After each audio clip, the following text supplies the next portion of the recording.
Vamos lá, tá valendo então. Então vamos lá.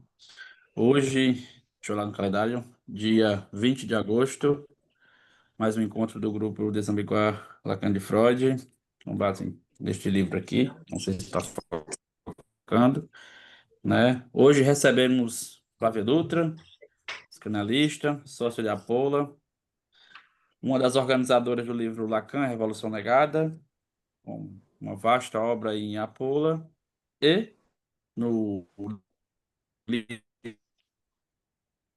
em questão entre Lacan e os lacanianos. É o texto que conversaremos hoje, dentre outros que vamos citar ao longo do caminho.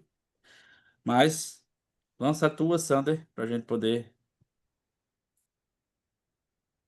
Bom, eu combinei com o Raimundo nos bastidores aqui, que a título também de apresentação da Flávia, que queria ler o primeiro e último parágrafo da apresentação do livro A Revolução Negada, que eu acho que tem um plano de fundo importante aqui para nossa discussão, onde a Flávia diz o seguinte: este livro conta a história de diversos encontros. Primeiramente, o encontro com o Programa de Investigação Científica da antiga Apertura, hoje Apola, que nos trouxe para uma perspectiva de leitura de Lacan, a contrapelo, acho essa expressão muito boa, a contrapelo da leitura dominante, revelando-nos um outro Lacan. É o parágrafo seguinte que eu gostaria de ler também, né, para deixar no plano de fundo da nossa discussão. E assim segue este livro, na mesma via do confronto com os modelos teóricos, na certeza de que temos mais a ganhar com a distinção, essa parte que eu queria sublinhar, né? Temos mais a ganhar com a distinção entre as teorias de Freud e Lacan que com a busca de suas semelhanças. Com essa distinção, pode-se atenuar os efeitos do apagamento da teoria de Lacan que o emergentismo acarreta. Bom, era isso que eu queria resgatar aqui deste outro livro, que está numa uma certa sequência aqui com o livro da desambiguação. Não sei se queres comentar mais uma coisa, Raimundo, se passamos a bola aí para Flávia. Sim, sim, eu gostaria de, como dizemos por aqui, engrossar um pouco mais desse caldo, né? Em que, Flávia, esse prefácio que o Sander acabou de ler, né, da Revolução Negada, partilhas ou está presente também no texto que tu escreves aqui no Desambiguar Lacan de Freud, para a gente começar. Aham.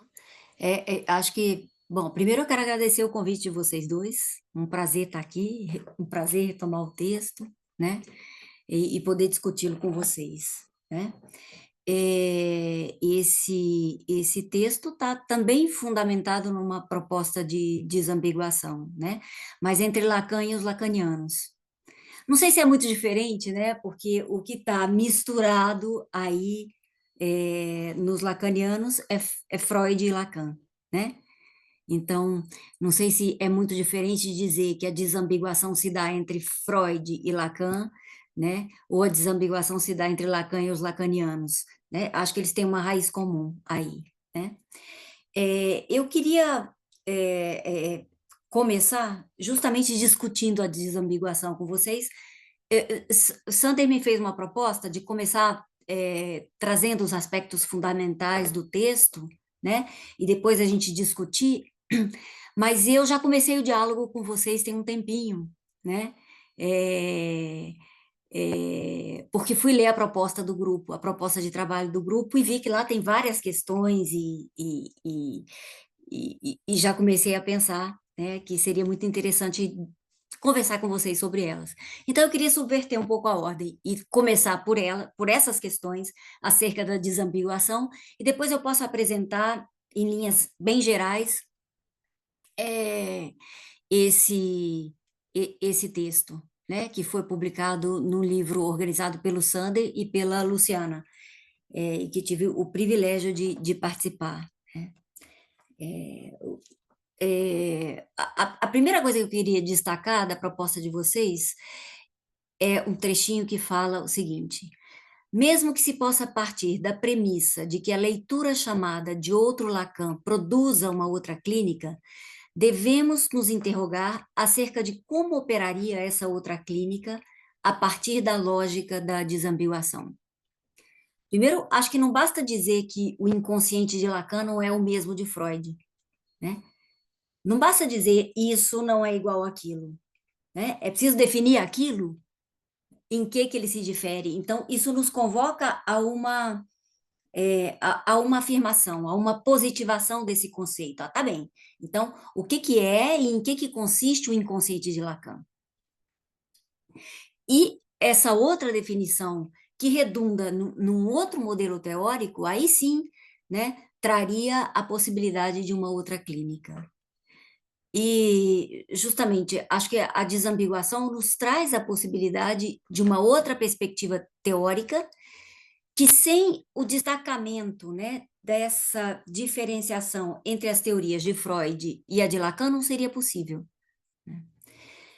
O que a gente normalmente chama de freudo-lacanismo, e essa não é uma expressão nova, nem invenção da apertura, nem invenção da Paula, eu fiz parte de uma instituição, isso tem, peraí, já digo para vocês, mais de 30 anos, que tinha em seu nome, né, uma instituição freudo-lacaniana, né? Isso fazia parte. Então, essa não é uma expressão, às vezes as pessoas, algumas, né, tendem a pensar que essa é um jeito até pejorativo, né, da pola, da apertura, né, designar isso aí, o campo lacaniano, mas não, né? Isso é algo bem antigo, né? Então, o que é denominado por freudo-lacanismo vai na contramão da desambiguação, justamente porque prima pelo estabelecimento de uma relação de continuidade entre ambas as teorias, né? A desambiguação vai dar numa fragmentação da psicanálise, né? Não existe uma só psicanálise. E eu acho que não existe uma só psicanálise lacaniana, né? O que quer dizer que não existe também uma só clínica psicanalítica. A covariância, né, entre os elementos de uma estrutura, né, e isso é, opera no funcionamento significante, vale para a operatória conceitual. Então, se um conceito muda, por exemplo, o inconsciente de Lacan difere do inconsciente de Freud, se um conceito muda, aqueles que estão em conexão com esse conceito e em relação a ele também mudam, né? E é justamente o que Lacan destaca no Seminário 11, né? Ele diz que o inconsciente dele, o conceito de inconsciente, é distinto do inconsciente de Freud, né? Então, como é que o conceito de pulsão, se é distinto o inconsciente, o conceito de inconsciente em ambos, como é que o modelo de pulsão, né, por exemplo, que está conectado ao inconsciente, poderia permanecer o mesmo, né? Então, tem toda uma mudança em cadeia, né? E acho que o movimento freudo-lacaniano foi todo muito pautado, né, por essa ideia de assimilação, né? O que acabou redundando numa confusão, numa ambiguidade entre ambas as teorias. Bom, então, a diferença teórica também implica em diferença clínica, né? Eu diria que a clínica que se depreende dos princípios epistemológicos que a gente assume na Pola, né? Que é uma clínica que se pode deduzir de um outro Lacan, né?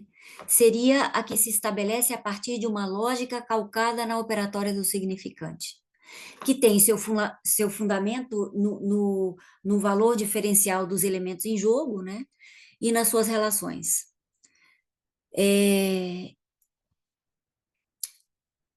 Essa diferença teórica, né, que redunda numa diferença clínica, por exemplo, se a gente entende o sintoma como significado do outro, ou se a gente entende o sintoma como uma fixação de uma determinada etapa do desenvolvimento, certamente a abordagem vai ser outra, né? A depender do modo como você entenda o sintoma. Bom, tem várias perguntas no programa de vocês, né? Eu gostaria de retomar algumas delas para a gente já começar a conversa. E, gente, por favor, se quiserem, me interrompam e a gente vai levando como uma conversa mesmo, né? Eu acho que eu já estou conversando com vocês porque as questões são formuladas por vocês, né? Então, É, maravilha, a vamos primeira, nessa. Ótimo. Fique à então, vontade. a primeira delas a primeira delas é: qual é a função e o lugar da desambiguação na releitura da obra de Lacan, nomeada de outro Lacan, né? Eu acho que o outro Lacan é a consequência da desambiguação, né? Até porque ele é outro por conta do destacamento em relação à leitura dominante, à leitura prevalente. Em relação ao Lacan, consagrado pelo lacanismo, pela escola de Miller, e a primeira geração de analistas que tratou de difundir as ideias de Lacan, né? Então, ele é outro em relação a esse, né?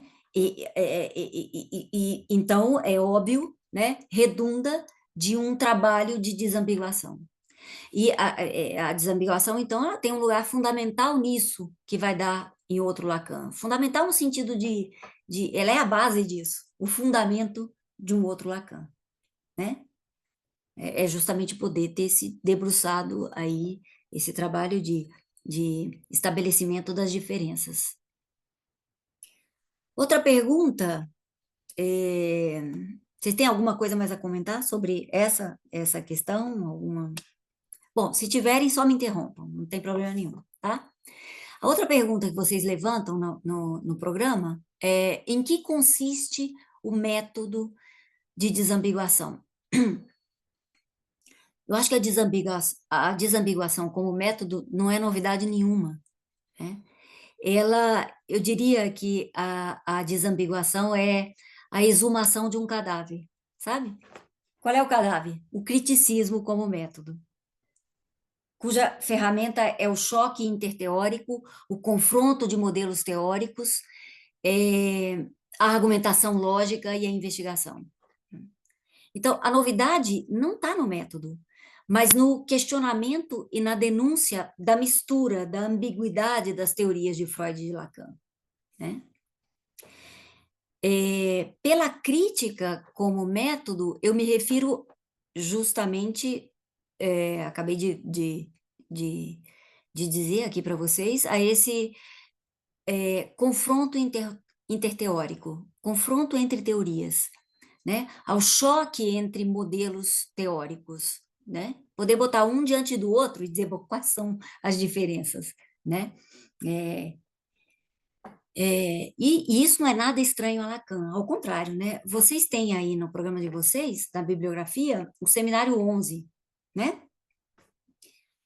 Nesse seminário, Lacan deixa claríssimo o seu método, né? Eu acho que é um seminário muito interessante para pensar como o método de leitura de Lacan fica evidente ali, né?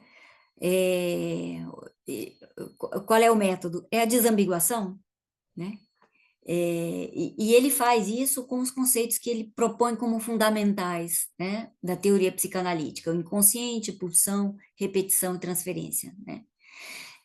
Se a gente considerar as teorias de Freud e de Lacan em continuidade epistemológica, essa contrastação teórica ela fica impedida.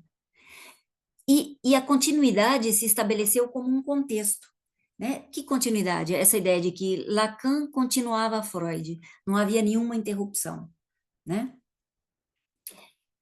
Se estabeleceu como um contexto, um marco comum no campo lacaniano, né? A ideia prevalente é a de que Lacan retorna a Freud para resgatar Freud e continuá-lo em sua verdade. Eu me refiro aqui a contexto no sentido da definição que Popper dá a ele, né? Popper, o livro é O Mito do Contexto, né? Em português, se não me engano, tá, gente? Eu não anotei a referência aqui, e nem sei se eu trabalhei exatamente isso nesse texto. Bom, depois posso passar para vocês, se vocês tiverem interesse. Como é que Popper entende o contexto, né? Como ele descreve contexto algo assim como uma entidade psicológica e sociológica. O contexto consiste no estabelecimento de uma teoria dominante e uma forma de ver as coisas em consonância com ela. E isso tem um efeito assim bastante abrangente, porque acaba redundando numa visão de mundo, né?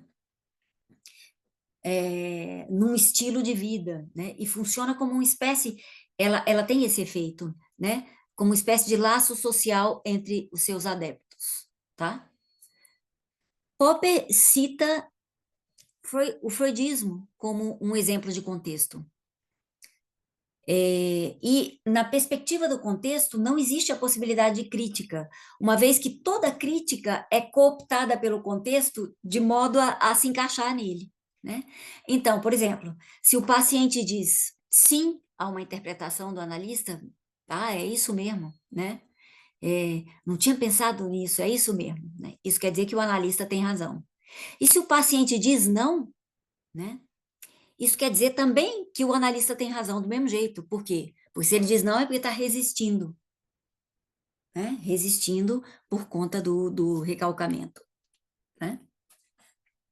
É nesse sentido, né, que tudo é cooptado, né, em prol da manutenção do contexto. Eu dei um exemplo clínico aqui, né? Mas isso imagina numa instituição psicanalítica como opera, né? Então, para Popper, o contexto redunda numa prisão intelectual que impede a evolução teórica, o avanço teórico. No contexto do freudismo, a teoria freudiana fica no lugar de um legado, né? E o porvir dessa teoria fica reduzido a uma repetição tautológica, retornando sobre si mesmo o tempo inteiro, né? Uma vez que o legado tem que ser preservado, né? Se o legado tem que ser preservado, não se pode mexer com ele, né? Então fica o tempo inteiro nessa repetição tautológica do mesmo, né? E isso se converte numa mitologia, né? Para aqui recorrer aos termos de Popper. Alguém outro dia disse assim, bom, mas uma saída para isso, né, para evitar essa imersão num contexto, seria participar de várias instituições, né? Então, eu não entro nessa lógica do contexto, né?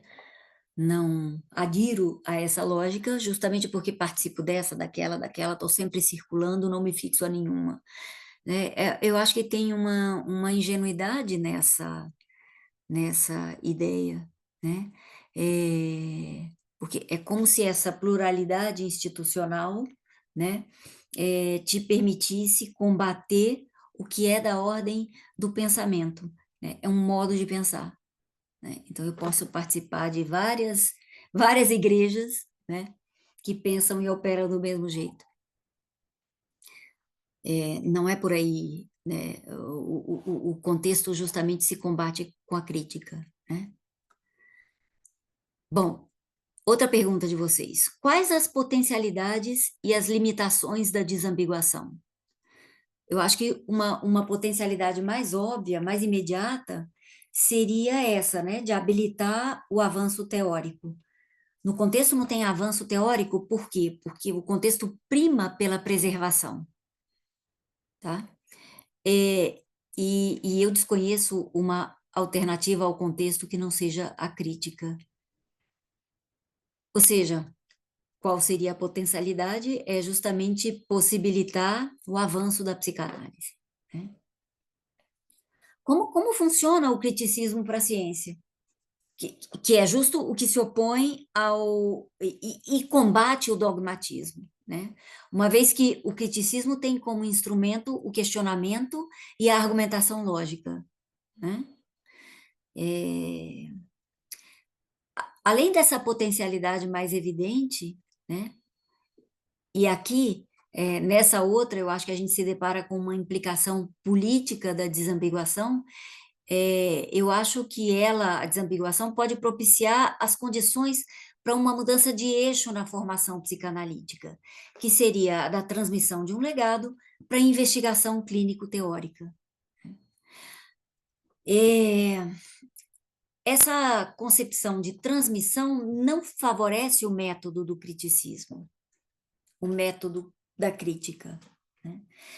Uma vez que ela está calcada na ideia de um legado a ser zelado e transmitido geracionalmente, né? De uma geração de analistas para a geração seguinte. Esse é o fundamento da instituição fundada por Freud. Vocês já ouviram falar no grupo dos Sete Anéis, né? Era justamente isso, né? E esse fundamento da instituição, né? Como a preocupação com o legado, eu acho que se perpetuou nas instituições psicanalíticas, inclusive nas instituições lacanianas. Eu tenho a impressão de que aí a gente está nessa dimensão política, né, institucional, diante de uma repercussão grande, que pode ser bem abrangente, uma vez que ela implica numa mudança nas bases da instituição psicanalítica. Quanto às limitações, eu não sei bem dizer quais seriam, porque a gente sabe melhor quais são as consequências da sua ausência, né? Da ausência da crítica, da ausência da desambiguação. Eu não sei dizer quais seriam as suas limitações. Eu acho que a gente ainda está muito confrontado com os efeitos dela, os efeitos da ambiguação, né? Se o campo psicanalítico passar a operar nessa lógica, né, certamente a gente vai se deparar com suas limitações, né? Talvez aqui eu me arrisco a pensar que o que pode se colocar como um obstáculo à desambiguação, né, é um certo entendimento da crítica, muito também recorrente nas instituições psicanalíticas, no nosso campo, né, que consiste em algo assim como pensar contra. O Derrida tem um livrinho, eu comprei, ele é o primeiro livro da minha antibiblioteca. Eu vou ler assim que possível, né? Se não me engano, o título é Pensar é Dizer Não. E comprei exatamente pelo título, porque estou criticando isso, né? Estou criticando isso, porque eu acho que se o pensamento está comprometido a priori com o não ou com o sim, né? Já não é mais pensamento crítico, né? Bom, esse seria a minha ideia para pensar quais as limitações, né? Eu acho que a depender do modo como a gente entende a crítica, né, ela pode ser limitadora. E como a gente entende o pensamento crítico, ele pode ser limitador, né? Então, de cara, acho que o compromisso com o sim, né? Tudo que você diz eu aceito, e não, nada do que você diz eu aceito. E isso muitas vezes é sinal de inteligência, né? Se eu digo não, é porque eu tenho um pensamento autônomo e inteligente, né? Isso também compromete o pensamento crítico. Tanto sim quanto não. Outra pergunta, né? Quais as diferenças e aproximações de outras estratégias, por exemplo, a desleitura? Eu não me vejo muito em condições de responder essa pergunta, porque eu não estudei a fundo a desleitura do Goldenberg, né? Mas eu posso me arriscar aqui a pensar alguma coisa sobre isso, né? Por exemplo, se a gente entende a desleitura como uma forma de se apropriar do texto do outro, por ter encontrado algo ali, e nessa perspectiva, eu acho que se aproxima daquilo que Lacan propõe no começo dos escritos, quando ele diz que espera que o leitor coloque ali algo de si, né? Eu acho que a gente pode entender que essa é a condição de todo leitor, é desler, né? Se a gente entende a leitura nessa perspectiva, que essa é a condição de todo leitor digno desse nome, é a condição do leitor de se apropriar do que lê. Isso, nessa perspectiva, eu acho que descreve uma outra operatória que é distinta da que está em jogo na desambiguação. Tá? Uma diz respeito à leitura e ao que é ler, né? E outra diz respeito à contrastação teórica, à crítica, né? Bom, não tenho suficiente conhecimento da desleitura, né, para poder levar isso mais adiante ou defender isso, assim, né? Outra pergunta é como a desambiguação e o PIC se articulam. Eu acho que o PIC parte da desambiguação, da crítica como método, né? Do confronto de modelos teóricos que levaram e esse confronto levou a considerar as bases epistemológicas da teoria de Lacan. É lá que a gente chega, né? Quando a gente chega assim, bom, quando a gente pensa assim, Freud diz que o inconsciente é X, Lacan está dizendo que é Y. Qual é a base disso? A gente vai cair certamente nas questões epistemológicas, né? Bom, daí eu passaria para o texto, né, e traria algumas coordenadas. Eu não sei se vocês querem parar por aqui, a gente comentar, ou se eu posso seguir adiante.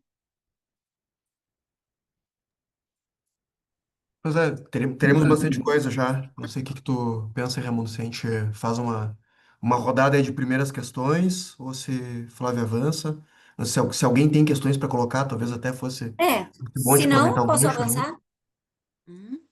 Se não, avance e a gente retoma depois, né? Tá. Ou se surgirem, a gente para, né, e Tá. discute, Pode ser, pode ser. Vamos avançando e no. tá? A gente fala. Acho que sim, quem sabe avanças aí e a gente depois Tá. retoma. Ok, ok. Então, desse texto eu trago só um comentário, porque, bom, quem tiver interesse pode ler, né?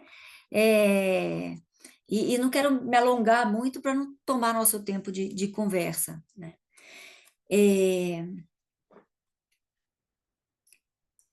esse texto, eu tomo essa noção de coisa, eu digo noção porque não sei se isso se sustenta como, de fato, um conceito, né? É, e tomo essa noção da coisa por conta de um argumento de Lacan, de que ele decide trabalhar esse tema, isso lá no Seminário 7, né? Porque esse tema está presente na obra de Freud de cabo a rabo. Ou seja, ele está presente como um fio contínuo na obra de Freud, né? E foi o que levou Lacan, esse é o argumento dele, a trabalhar esse tema. E por isso eu pego esse tema, né? Da coisa, né? Eu trabalhei com alguns autores, Miller, Patrick Vallard e Gérard Pommier, né? E o que prevalece na abordagem desse tema nesses autores que eu trabalhei, que são autores da primeira geração de lacanianos, né? Foram analisando do Lacan, participavam do seminário dele, né? Então, o que prevalece na abordagem deles do tema, né, é que essa noção de coisa, tal como em Freud, figura também como um pano de fundo, que funciona, que opera e funciona como uma justificativa, né? Uma espécie de causa primeira articulada à verdade, e a verdade aí seria a verdade animal, a verdade biológica do homem e da subjetividade que é contígua a ela. Essa concepção prevalente da coisa articula causa e verdade, né? Percebe? É uma noção que está presente de cabo a rabo como causa, origem, né? E como verdade última, tá? É, E essa concepção prevalente da coisa, que articula causa e verdade, a essência da coisa, né? essa essência opera como uma justificativa material, em que ecoa justamente algo criticado por Lacan, que é a matéria eterna de Aristóteles. Tá? Essa matéria eterna, ou seja, que está sempre aí, né? Ecoa o tempo inteiro na noção de coisa desses autores. Lacan vai levar a coisa para outra direção, né? Por exemplo, o fundamento do real como corpo se apoia na noção da coisa prevalente no trabalho desses autores, né? E não corresponde à leitura que Lacan faz da coisa, segundo a minha leitura, né? O real do corpo contribuiu tanto para elevar o gozo à categoria de conceito central, eu estou falando já dos desdobramentos, né, e das consequências, né, do que é essa noção de coisa como causa e verdade, né, nos conceitos lacanianos, na teorização desses autores, né? O real do corpo, acho que é um conceito que vem dessa noção de coisa, que é consequência dessa noção de coisa, contribuiu tanto para elevar o gozo à categoria de conceito central, isso a gente pode verificar nas inúmeras produções teóricas em torno desse conceito entre os lacanianos, né? E também da sua centralidade argumentativa, o gozo. E serve também o real do corpo, né, como explicação última, inclusive do obstáculo das análises. Para Freud era a castração, né? Para os lacanianos, esses, né, é o gozo. A ideia de matéria eterna de Aristóteles incide sobre o modo de entendimento do gozo, como gozo do próprio corpo, né? O modo de entendimento do desejo, que não pode ser reconhecido pelo sujeito, por isso o desejo não pode ser reconhecido pelo sujeito, segundo Patrick Ballard, né? Por isso ele deve ser interpretado, ou seja, aí tem a ideia da pré-existência do desejo em relação à sua interpretação, que acho que vai na contramão, né, do que Lacan propõe. Eu acho que vale a pena ler essa citação do Seminário 7, onde Lacan fala dessa matéria eterna de Aristóteles. Isso está no Seminário 7, aula 9, tá?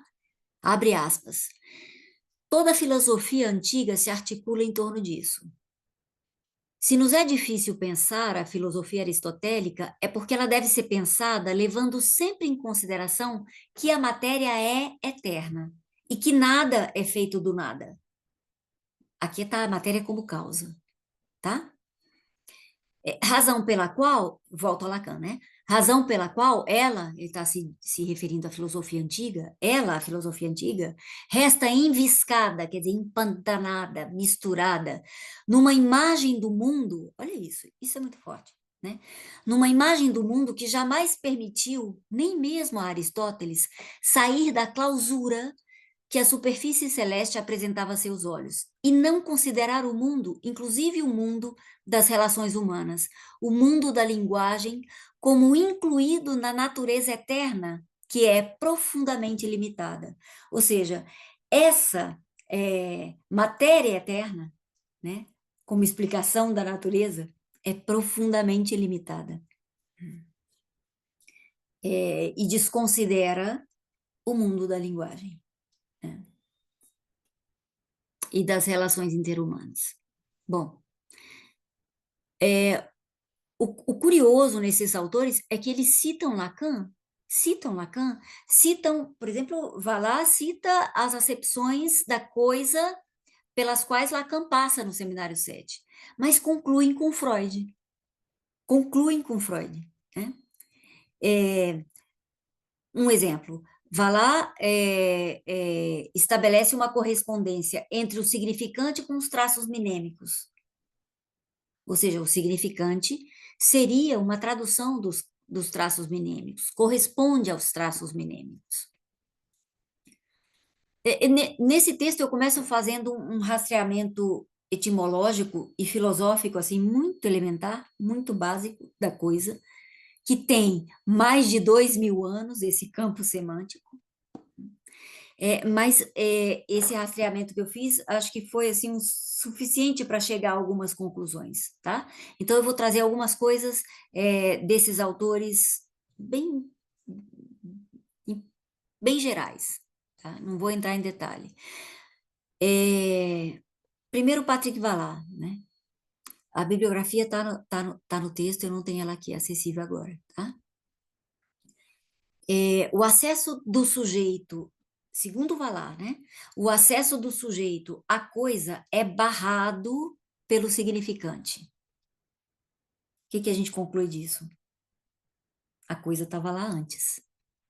A coisa já estava lá antes. É primeira, né?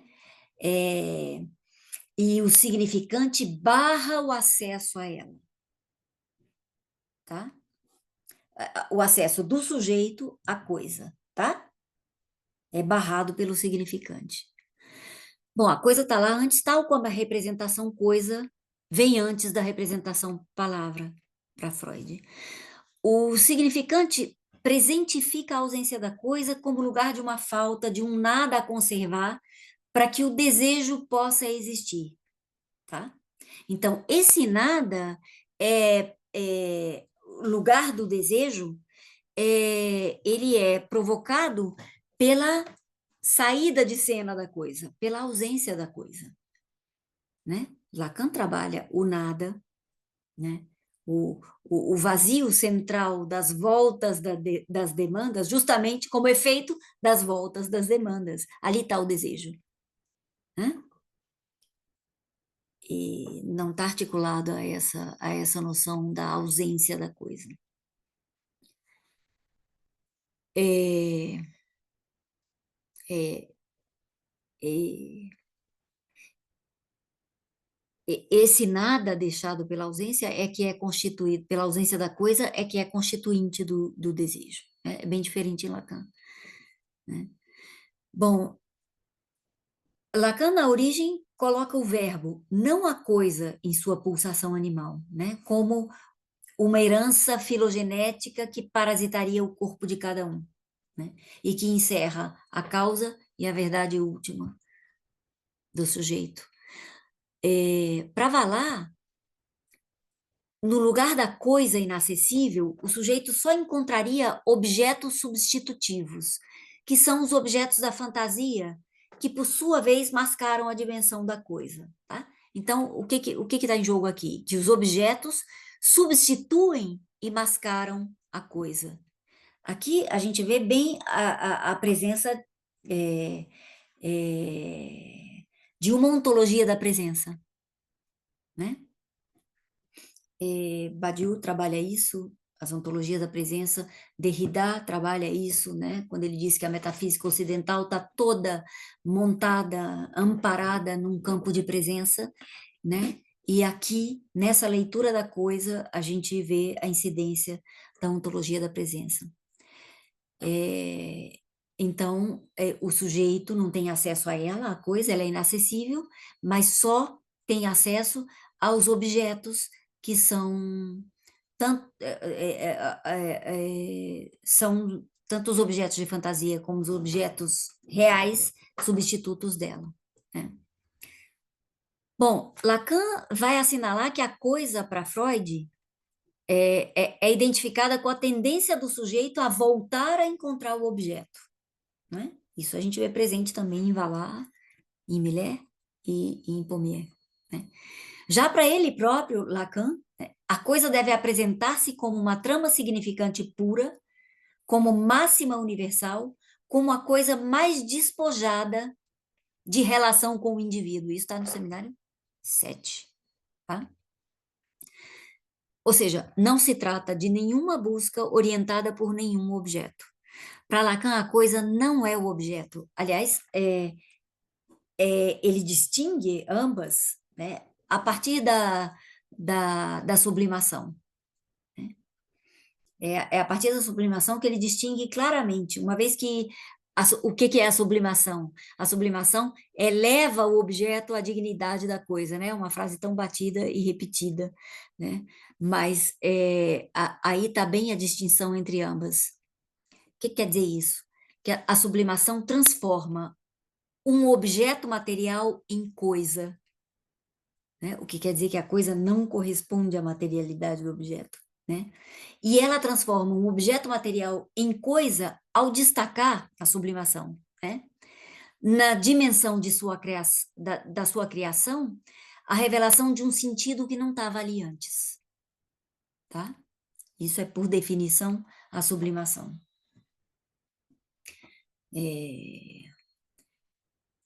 A gente costuma esquecer, né, que as coisas que nos cercam são produtos da ação humana regida pela linguagem. Isso Lacan, nessa tentativa de distinguir a coisa do objeto.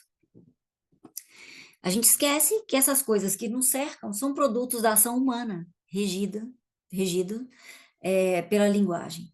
A sublimação faz o contrário, né? Ela retira do esquecimento essa regência da linguagem que opera sobre o objeto.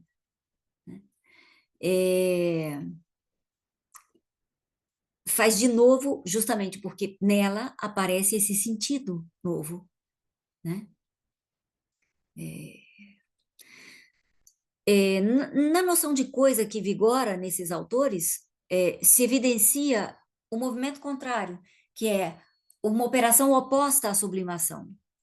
Ali se produz uma verdadeira reificação da coisa ao situar a coisa no corpo, na animalidade, no organismo, ao transformá-la num objeto material que opera como causa. Eu vou ler uma citação de Patrick Ballard, que acho que ilustra bem o que eu estou tentando dizer para vocês, né? Abre aspas. Vimos anteriormente como Lacan representava a coisa por certas figuras. E ele passa, né, pelas acepções da coisa que Lacan traz no Seminário 7. Chama de figuras, tá? São imagens da coisa, né? Então, vimos anteriormente como Lacan representava a coisa por certas figuras. Ponto. Nós vimos, né? Nós vimos tudo isso.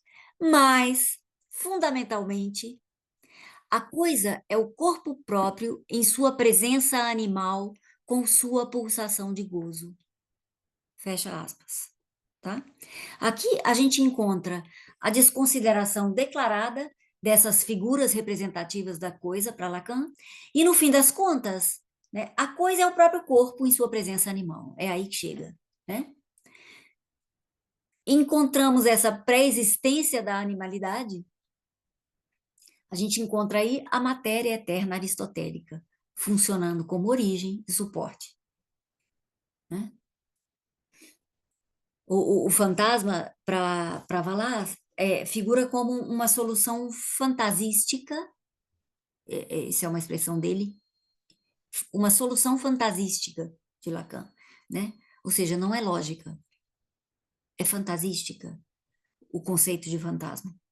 Vallas considera as formalizações matemáticas, assim como a topologia, como um acréscimo de Lacan à abordagem do real impossível de ser dito, né? Que corresponderia à coisa. Esse real impossível de ser dito corresponde à coisa irremediável. Irremediável por quê? Porque está sempre lá a matéria eterna, né?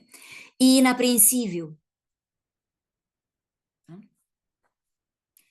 Bom, para Miller, a coisa se localiza fora do simbólico e corresponde à verdadeira satisfação pulsional, denominada por ele de gozo real. É a verdadeira satisfação pulsional, é o gozo real. Correspondente dessa coisa que está situada fora do simbólico. Percebe o parentesco na leitura, né? E esse gozo real precisaria ser contido. Então, toda a montagem do grafo, o simbólico e o imaginário, são construídos para conter a coisa, que é o gozo real da satisfação pulsional verdadeira. É bem hobbesiana esse modo de pensar, tá? Como hobbesiana. O homem é o lobo do homem, né? Então, para conter esse lobo que tem dentro de mim, gozo real, animal, né? Irrefreável, é preciso o simbólico, é preciso o simbólico e o imaginário. A montagem do grafo, né? O simbólico e o imaginário são construídos para conter a coisa, que é o gozo real da satisfação pulsional verdadeira, né? Então, o homem, para conter o lobo, né? Precisa desse apoio no simbólico e no imaginário, né? Vamos confrontar isso com Lacan. Como é que a gente pode articular essa coisa fora do simbólico? E isso vale para Vallas e para Pommier também, com a função príncips da coisa para Lacan, que é a criação ex nihilo, que é a criação significante. Como é que a gente articula a coisa fora do simbólico, a essa leitura da coisa e sua função primeira, principal, que é a criação ex nihilo? É um ponto, né? Lacan coloca a coisa no lugar da criação significante, e ele toma como referência a conferência de Heidegger, intitulada A Coisa, na abordagem da coisa, né? Só que ele toma desde uma outra perspectiva que não é a do ser. Lacan recorre à metáfora do oleiro, que molda o vaso, tratada por Heidegger nessa conferência, como aquele que molda o vazio. Ele toma essa metáfora do oleiro para trabalhar o tema da criação significante. E vai dizer que o vazio é uma criação significante, né? Cito Lacan no Seminário 7. A introdução desse significante modelado, que é o vaso não é o vaso objeto em sua materialidade, né? É um significante modelado, né? Que cria um vazio, né? A introdução desse significante modelado, que é o vaso, já constitui a noção integral da criação ex nihilo. A noção da criação ex nihilo é coextensiva, ou seja, indica igualdade de abrangência, né? Ela é coextensiva da exata situação da coisa. Como é possível ler isso aqui e pensar que isso está fora do simbólico? Né? Como é que a coisa poderia estar antes? Né? Digo, a coisa, noção lacaniana da coisa. Bom, isso é o que Lacan chama de mito criacionista. A coisa corresponde ao poder criativo da própria linguagem, que cria tanto o vazio como o cheio, que cria as coisas que nos cercam. A gente supõe um criador, a gente costuma supor um criador, ainda que mítico, Deus ou qualquer outro, né? Por um vício de pensamento, né? Eu acho, um vício de pensamento. Não porque haja um agente que opere como causa de fato. E acho que aí a gente está lidando, assim como essa noção de coisa, tão antiga quanto, tem 2000 anos, né? Que essa noção prevalece, a gente está lidando, acho que com uma herança de Parmênides. Popper, num livro chamado O Mundo de Parmênides, ele afirma que as ideias de Parmênides influenciaram um tipo de racionalismo que determinou os limites da ciência ocidental nos últimos 24 séculos, ou seja, tem a mesma idadezinha da coisa, né?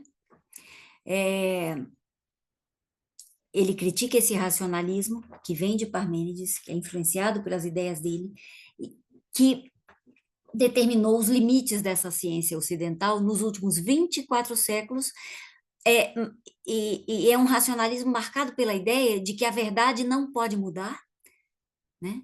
Então, a ciência acabou se limitando à busca de invariantes, né?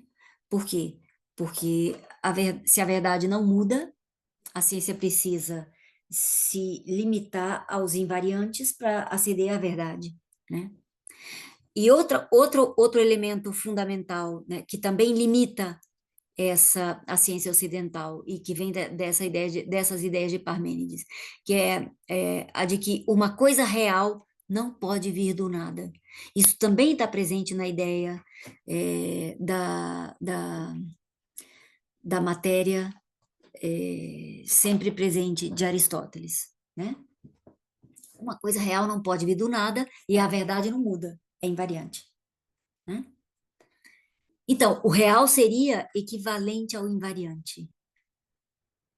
A gente pode notar a ligação com essa matéria eterna de Aristóteles e com a coisa articulada ao biológico, aquilo que de animal permanece no indivíduo por herança filogenética, né? Bom, esse vício de pensamento, né, exige colocar uma coisa no fundamento de toda atividade ou ação, né? Só uma coisa poderia ser causa.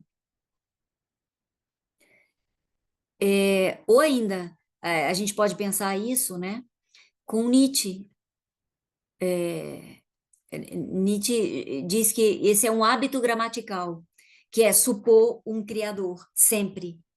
A gente supõe um criador sempre por um hábito gramatical.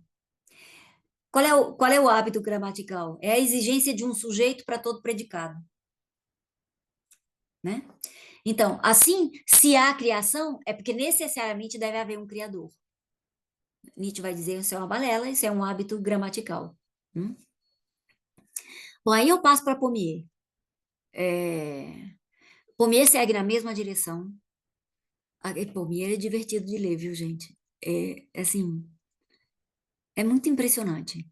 E Pommier, por que eu estou citando Pommier? Eu acho que a geração de vocês, não sei nem se já ouviu falar, né?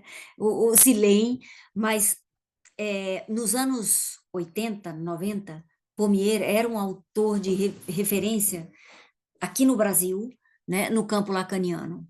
Veio várias vezes ao Brasil, né, e um autor de referência, sobretudo no trabalho com as psicoses, e isso até pouco tempo antes da morte dele, né? Ainda é. Outro dia tem 2 anos, né, uma revista lacaniana francesa, o título é assim, os últimos... uma coisa assim, um up-to-date em relação às psicoses, estava lá Pommier. Então, ele é uma referência, me parece que ainda vigente, em relação às psicoses. E ele segue na mesma direção. Ele define o homem como animal racional. Isso soa muito estranho quando a gente pensa no par l'être, né? No fala ser, que é o oposto.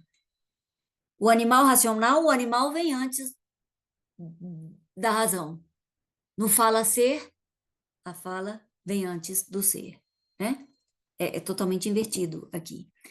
Ele define o homem como animal racional. O racional se apoia numa animalidade que lhe é anterior, tá?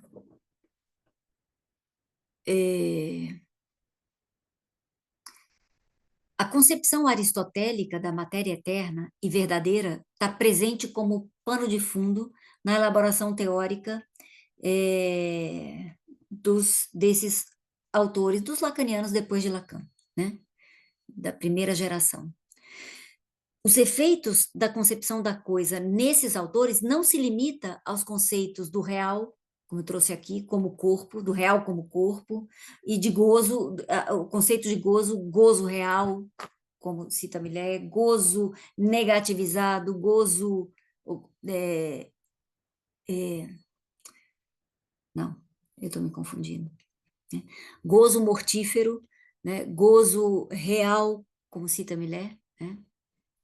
Que são essas concepções de gozo dominantes, gozo do próprio corpo. Né? Então, a consequência dessa concepção da coisa não se restringe a esses conceitos, ela se estende aos conceitos fundamentais da psicanálise, né? E acho que revelando, assim, a prevalência do paradigma biológico na episteme psicanalítica, né? Mas não é uma prevalência muito exibida, né? Muito evidente, né? Muito... a gente precisa buscar nessas nuances, assim. Em Pommier isso está, assim, muito declarado, né? Para Pommier, o sujeito é uma espécie de epifenômeno do corpo biológico, tá? As patologias são manifestações da matéria eterna do corpo, por isso se preservam as mesmas. São as mesmas, só aparecem, né, a depender da época, com uma carinha, uma maquiagem diferente, mas a patologia é a mesma. E Pommier afirma, junto com Parmênides, né, que é preciso, e Aristóteles, que é preciso que haja uma causa. Para ele também, a coisa animal opera como causa. Causa da subjetividade, tal como ele propõe, né, na sua origem animal, e também causa de todo um construto teórico. E a gente vai ver como, né? Todos os objetos do mundo, para ele, eles estão à sombra do falo, que é um substituto do pênis desejado pela mãe, tá? Isso marca a sombra do falo, marca o destino do filho, a sua visão de mundo, o seu inconsciente, a sua consciência e a sua percepção. Não é pouca coisa, hein, gente? O destino da mulher já estaria previamente traçado pela sua condição biológica. É o pênis night, né? A inveja do pênis. Por não ter um pênis, né? E veja bem, o destino do filho também, uma vez que a sombra do falo é determinante da sua subjetividade, né? Da sua subjetividade, do seu inconsciente, da sua consciência, da sua percepção. O real para Pommier é constituído pelo rechaço causado pelo trauma sexual. E o que ele chama de trauma sexual corresponde ao momento incestuoso da identificação do corpo do bebê ao falo, substituto do pênis, tá? Esse é o momento do trauma sexual, o momento incestuoso dessa identificação do corpo do bebê ao falo. Então, o real da psicanálise se confronta a um impossível. Não é só o real do sujeito, o real da psicanálise se confronta a um impossível. Ele está falando de teoria, né? Na medida em que todas as coisas do mundo conservam em si o mistério sensível e pulsional que resiste à investigação, tá? Todas as coisas do mundo, os eventos, os objetos, conservam em si esse mistério sensível pulsional que resiste à significação. Tá aqui o obstáculo à teorização, tá? O impossível não é lógico matemático, é proveniente do sensível pulsional, que é inapreensível porque a linguagem não alcança, tá? Pommier diz que a gente deve apresentar o nascimento do real como o de uma pessoa. Essa pessoa seria essa metade de nós mesmos que a gente rechaça em função das suas exigências exorbitantes, que seria o eu ideal.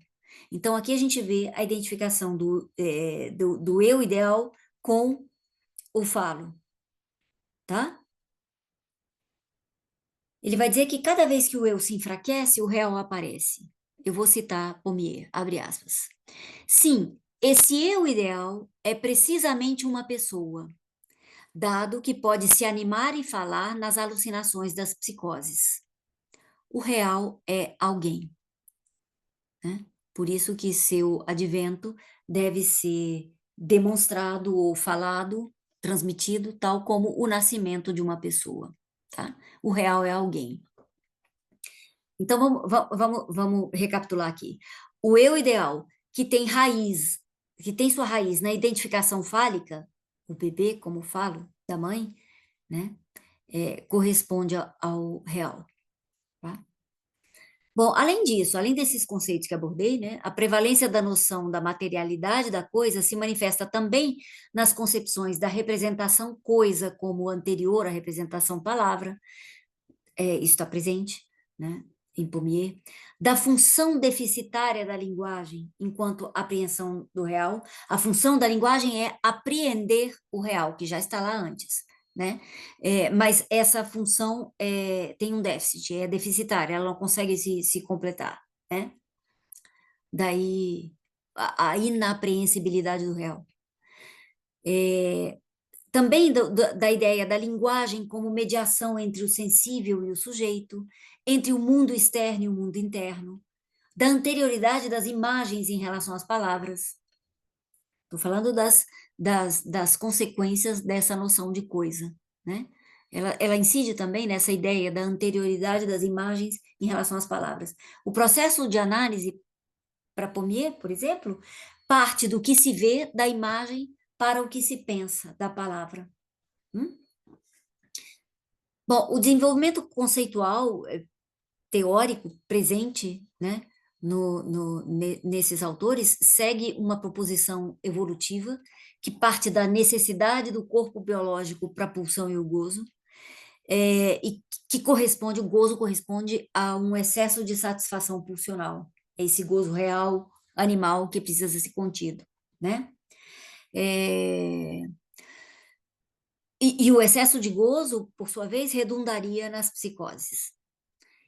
A coisa serve à necessidade de estabelecer uma pré-existência substancial onde ancorar a origem e a causa. Então, essa novidade lacaniana, né, eu acho que a novidade que ele traz com a sua leitura da coisa, acho que sucumbe ao campo semântico prevalente dessa coisa de 2000 anos, o campo semântico que prevaleceu. Porque se a gente vai buscar na etimologia, tem outras acepções da coisa, que são essas outras que Lacan toma, mas não são elas que prevaleceram. Tem a força, né, gravitacional do campo semântico. Ela prevaleceu na leitura da coisa desses autores lacanianos. É a ideia que eu proponho no texto, né? Lacan abordou por outra via, ele faz uma reforma da coisa de Freud, primeiro despojando-a da sua positividade, da sua materialidade, da sua substancialidade e da função de causa material. E acho que, só para concluir, o que é possível destacar como fundamental na noção de coisa de Lacan, e que difere completamente do que vigora nas produções teóricas desses autores com quem trabalhei, né, é o seguinte: a coisa corresponde ao poder criativo da própria linguagem, a criação significante. Lacan chama de mito criacionista. A coisa não é o objeto, né? E um outro aspecto é o dom, que é consequência da potência criativa da linguagem, tendo em vista que ela, a linguagem, nos doa o mundo, né? O dom da linguagem é a reunião. Reúne o oleiro e seu vaso, reúne deuses imortais, né? A noção de reunião também está presente na acepção da coisa, essa que Lacan toma, tá? Na etimologia.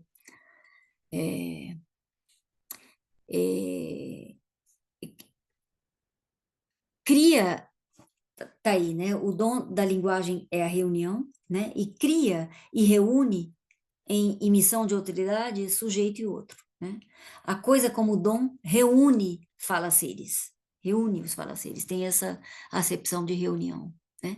Então, as acepções da coisa adotadas por Lacan, que a gente pode resgatar por esse rastreio etimológico e pelo campo semântico, se diferem das que prevaleceram no lacanismo. Dentre elas, o que a gente poderia destacar?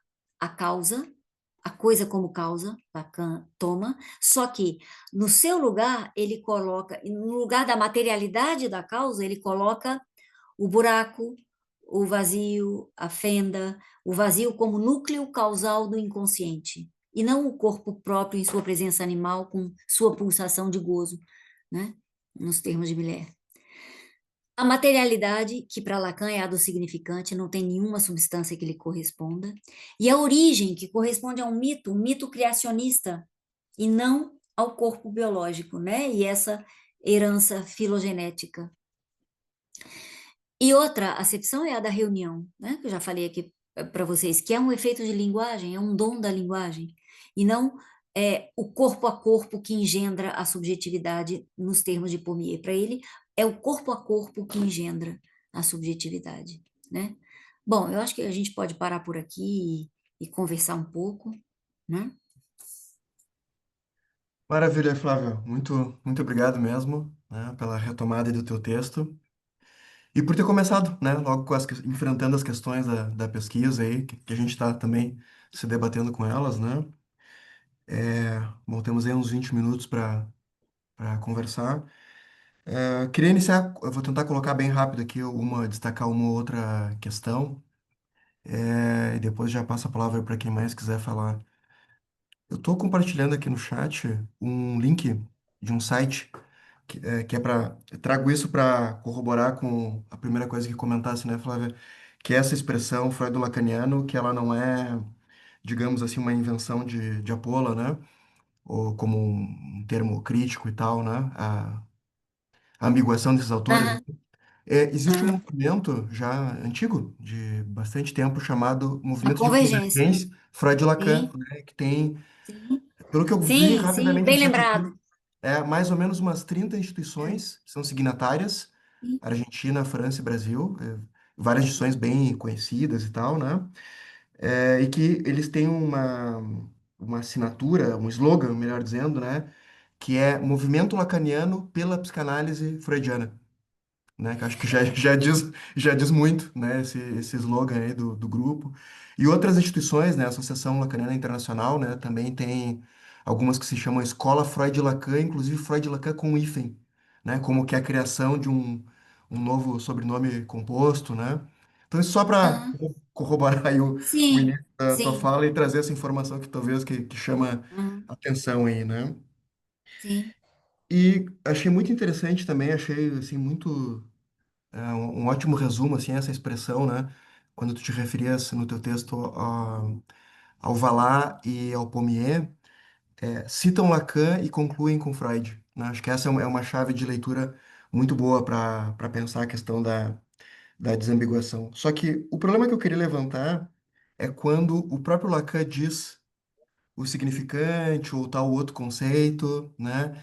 Já está em Freud, né? Porque talvez Uhum, isso cria um problema, assim, de uhum, um Freud do Lacan, né? Pensando nessa ideia uhum, de leitura, de tomar, né? O uhum, quanto, digamos assim, qual era a estratégia do Lacan com isso, o que fica problemático de talvez certos enxertos que o próprio Lacan faça, né, na leitura, na obra do Freud, né? Então, eu queria se pudesse comentar essa ideia aí do já está em Freud, né? Que parece um problema interessante. E queria só compartilhar também, assim, quanto à questão das limitações, né, da desambiguação como método e discutir isso contigo, né?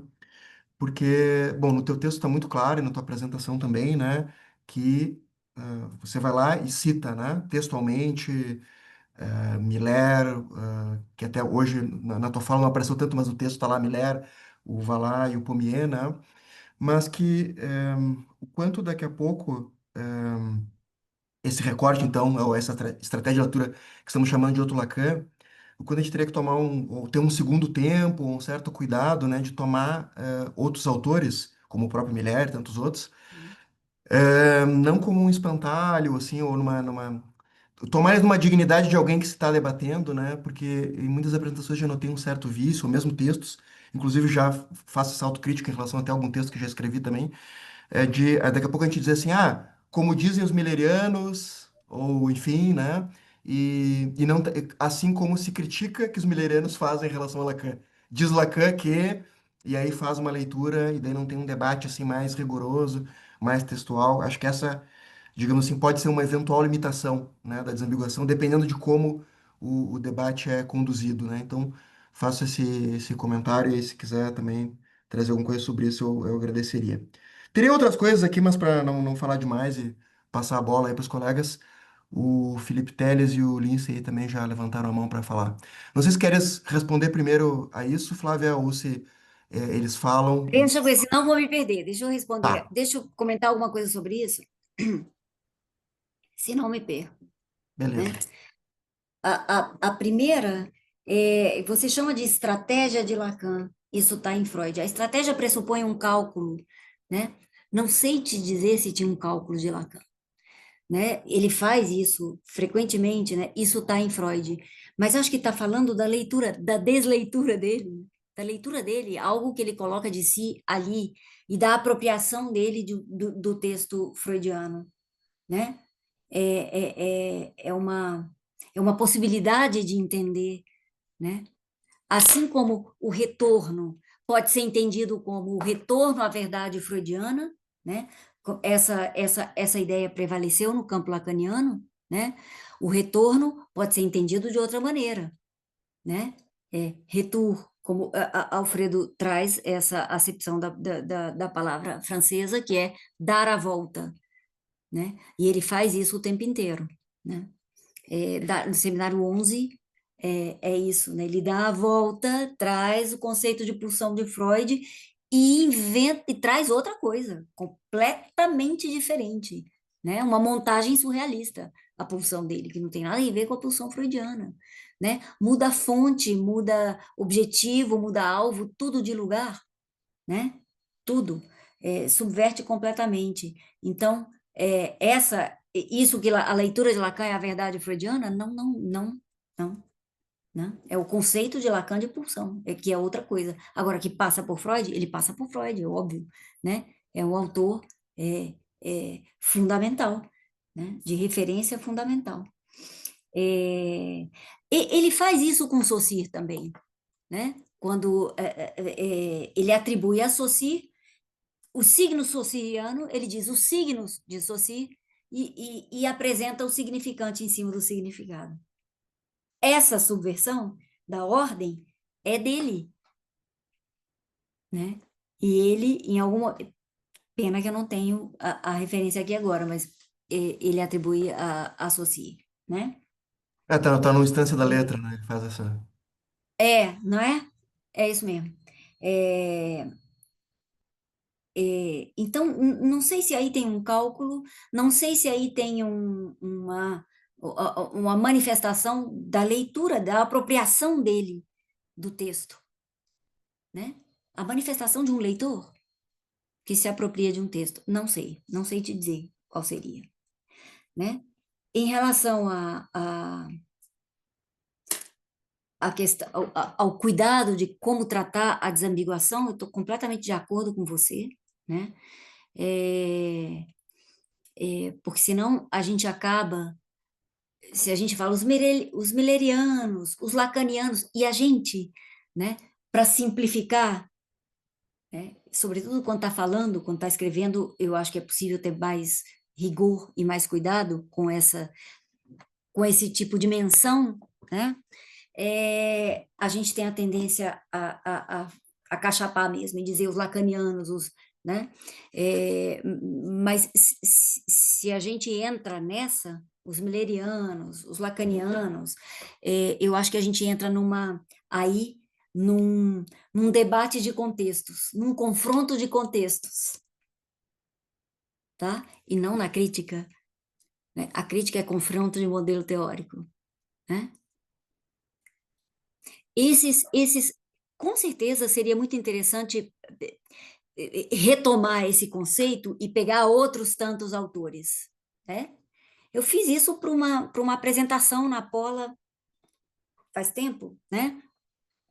E peguei autores que são autores de referência, uma certa geração de analistas, primeira, segunda geração de analistas no Brasil, não sei bem dizer qual, né? Mas eram autores de referência num certo momento, né? E todos dessa primeira geração de lacanianos, né? Analisando o Lacan e tal. E que são autores que têm uma importância, né, no campo lacaniano no Brasil, né? Teve, não sei se tem ainda, né? Mas eu acho que sim, quanto mais abrangente a gente puder ser, né? E quanto mais rigorosos em relação ao confronto de modelos, ao confronto teórico, melhor. Mais a gente escapa né? Porque o contexto é uma coisa muito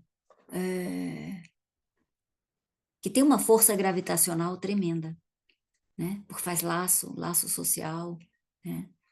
Então a gente acho que precisa estar o tempo inteiro combatendo isso, e o combate a isso é a crítica, são as relações interteóricas, né? Não vejo outro caminho.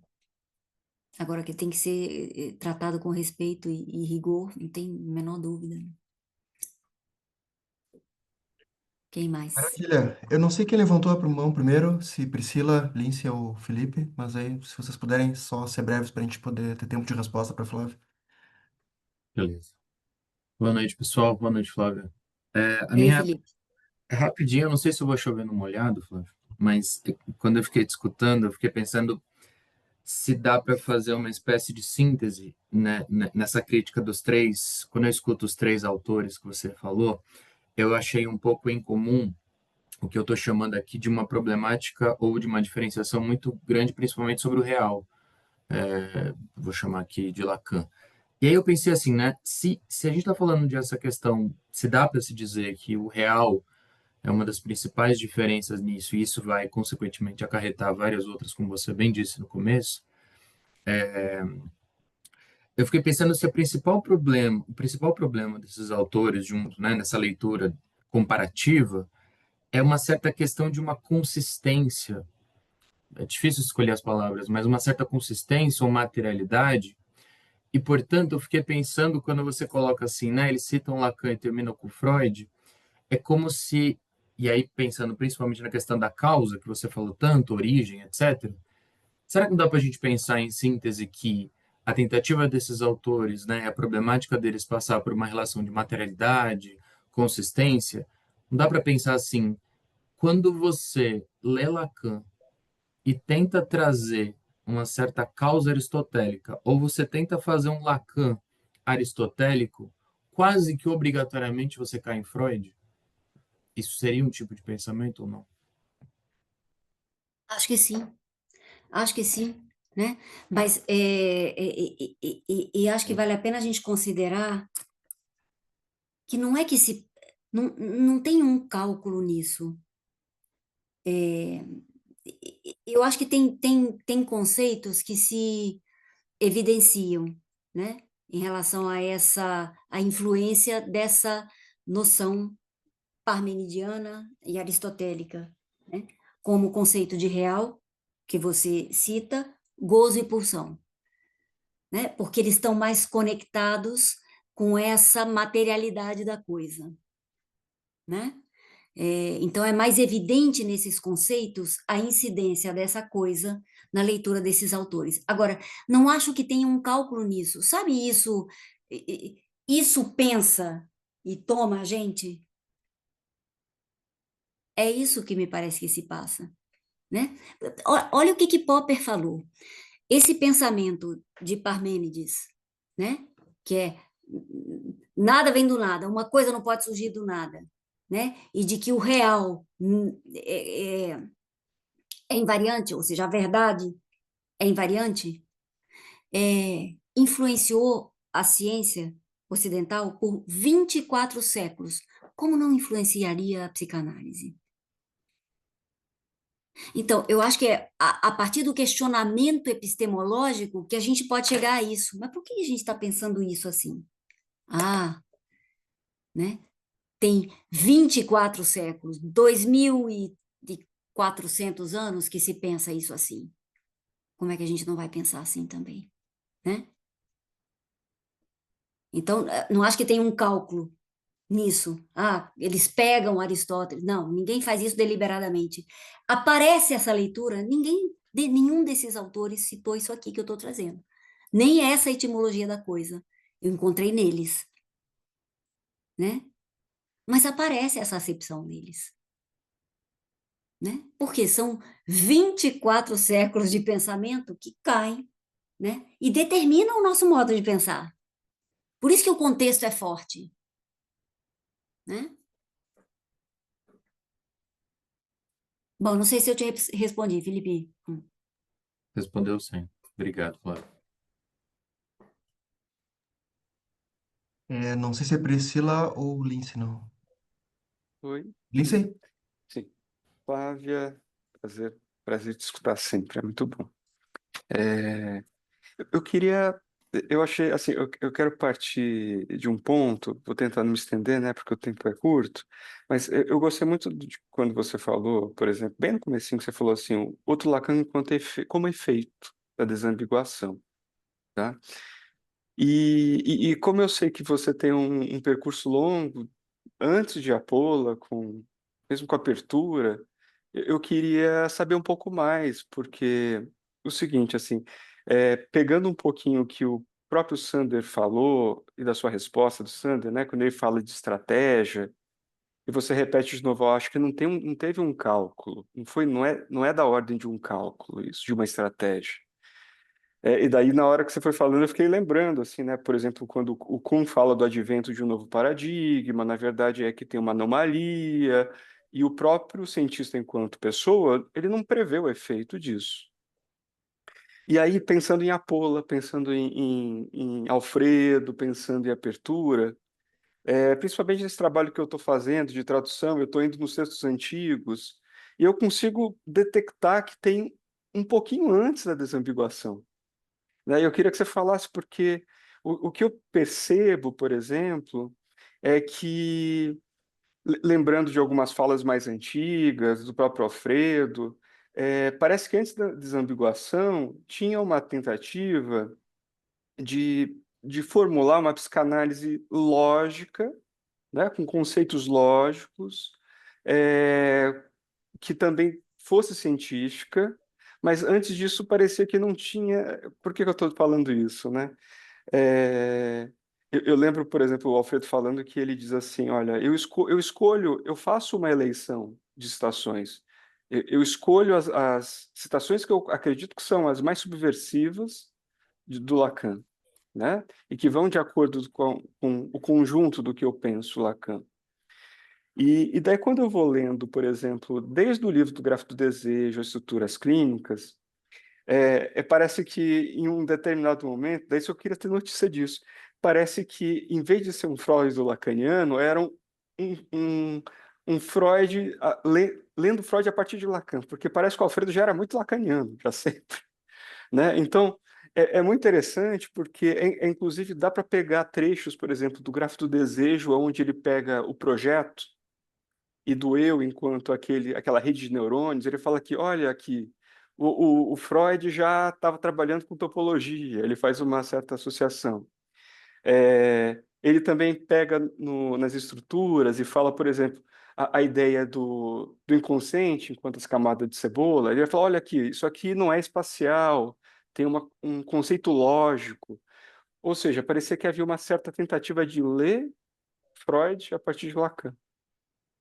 E aí, a partir disso que eu estou dizendo, dessa questão que eu volto, assim, talvez não tenha sido um cálculo, uma estratégia, e que a coisa foi caminhando, né? Porque daí, de repente, então, é, eu vou percebendo que, então, em um determinado momento, né? A crítica aos pós-freudianos, parece que não dá para insistir mais em tentar ler Freud a partir de Lacan, né? Que é o contrário, né? Uma subversão do Freud, né? E de repente começa um movimento de desambiguação e depois de um outro Lacan. Você podia falar, assim, se você teve acesso a essa história, como é que foi Não, esse... não tive, mas assim, fiquei curiosa por o que que você encontrou, né, de é, antes da desambiguação, porque a desambiguação como nome é uma coisa muito recente, né? É uma coisa muito recente, né? Vem a nomear um trabalho que já estava acontecendo, né?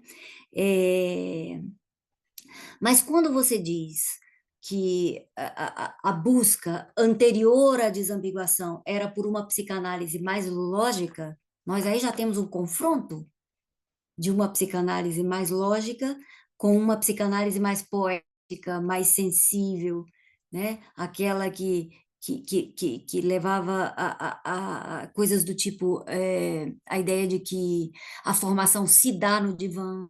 Você não entendeu? Isso eu ouvi. Isso eu ouvi, né?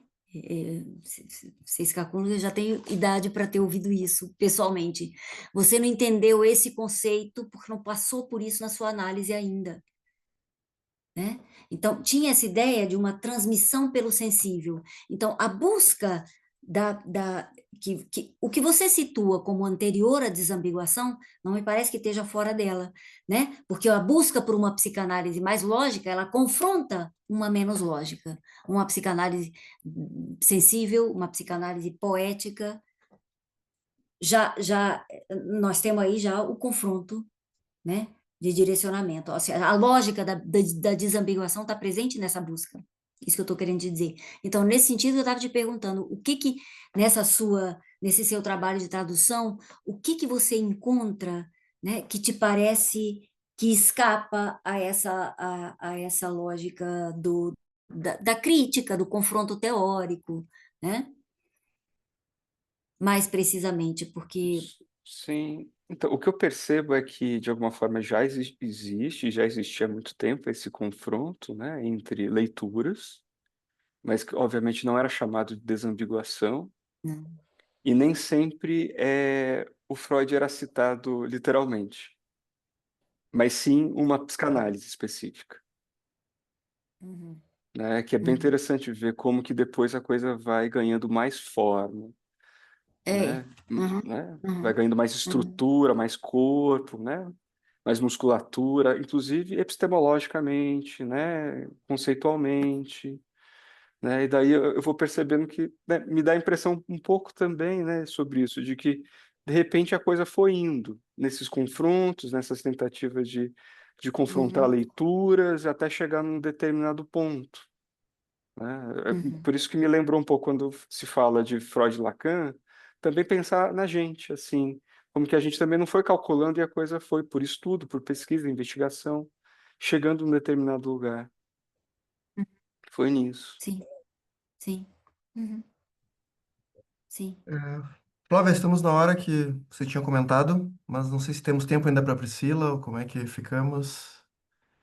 Não, vamos sim, só mais uma última, então, com a Isso, Priscila, última com e a aí a Priscila. gente encerra? Tá. Isso, maravilha, obrigado. Ser o mais breve possível. Eu estava curiosamente, coincidentemente, hoje num grupo de estudos, ele está lendo Pommier, O Amor ao Avesso. E o comentário que eu fiz hoje é que a gente lê cotejando com Lacan, né? Que o Lacan é muito mais lacaniano, então, que o Pommier, que seria um Freud lacaniano. Exatamente isso que eu coloquei ali no grupo, né? E a discussão foi por um caminho de que não, né? Pommier é lacaniano e freudiano, porque ele propõe um retorno, uma leitura do Freud, né, que quer colocar justamente em cena o retorno da realidade do inconsciente na cena analítica, né, assim, no sentido de que ele não é ingênuo, me parece, né, e concordo contigo que os efeitos são de contexto, da psicanálise como modo de vida, acho que todas essas críticas são pertinentes.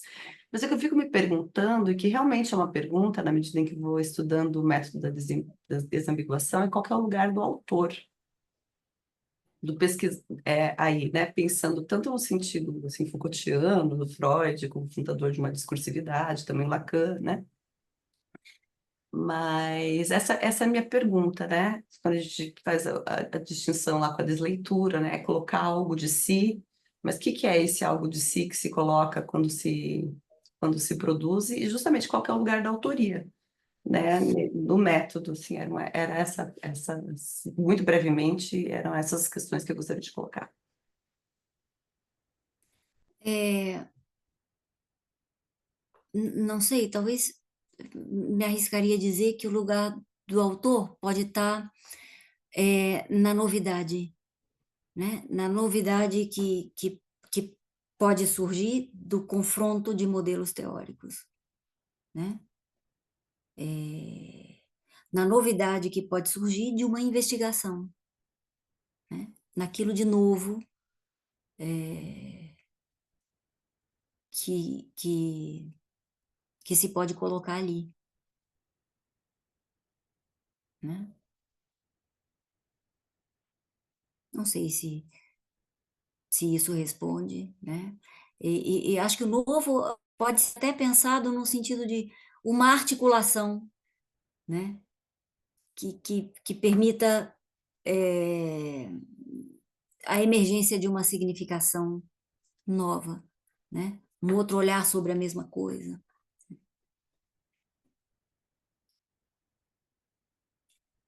Tá bem? Maravilha. Fiquei, só uma ideia muito rápida, fiquei pensando se também tem essa mesma questão da Priscila sobre a autoria, né? Mas se não poderia estar, né, Flávia, no que tu dissesse antes, né? É,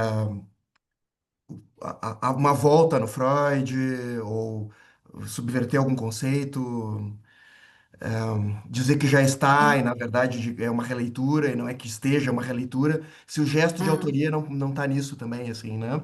Mas, enfim, isso é só aham. para um comentário e a gente poderia continuar Ou, essa ou, conversa. ou seja, naquilo que o leitor coloca de si, Né? né? Pode ser. Mas queria, talvez, pelo caminho da novidade também. Bom, então, vamos ter que ter outras conversas aí, que estamos já no adiantado da hora. Mas te agradecer muito, Flávia, e Eu que participação agradeço. aí também. Muito obrigada pelo convite, tá? Valeu, Até pessoal. a Boa noite a próxima. todos. Boa noite, Tchau, pessoal. tchau, gente. Tchau, Obrigada. tchau, obrigado.